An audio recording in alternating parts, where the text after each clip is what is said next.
முறை காதல் பண்றவங்களுக்கு சேர்ந்து வாழணும்னு ஆசை இருக்கும். 2வது தடவை 3வது தடவை காதல் பண்றவங்களுக்கு எல்லாம் வாழ்ந்து காமிக்கணும் அப்படின்னு ஆசை இருக்கும். ரெண்டுக்கும் வித்தியாசம் இருக்கு.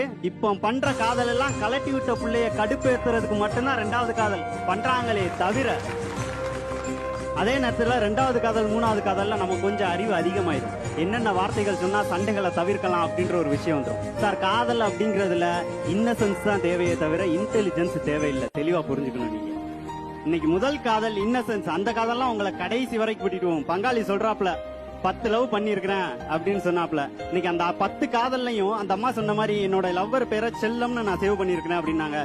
செல்லம்ன்ற வார்த்தைய அடுத்த காதலன்ட்ட உச்சரிக்கும் போது அவங்களுக்கு உறுத்தாதான்? இல்ல, என்னோட காதலியோட நான் நடந்து போய்கிட்டு இருக்கிறேன். என் விரல் உரசணும், அதுக்கப்புறம் அவ சுண்டு விரலை நான் பிடிக்கணும், அதுக்கப்புறம் தான் அவ உள்ளங்கைய நான் பிடிக்கணும். இதுக்கு நான் பெரிய யோகாவே பண்ணணும். முறை தான் இந்த சுவாரஸ்யம் கிடைக்கும். அந்த பிள்ளை என்னை முத மாமா அப்படின்னு கூப்பிடுது அப்படின்னா, மாலை காத்தும் வராம 2வது மாலை சத்தமும் வராம மாமான்னு கூப்பிட்டுட்டா நம்மள அப்படின்னு சந்தோஷப்படுவோம் பாத்தீங்களா? அது முறை மட்டும்தான் கிடைக்கும். 2வது காதலியோ 3வது காதலியோ மாமான்னு கூப்பிடும்போது கிடைக்காது. இது ஏதோ சரியா இருக்க மாதிரி இருக்கேமா?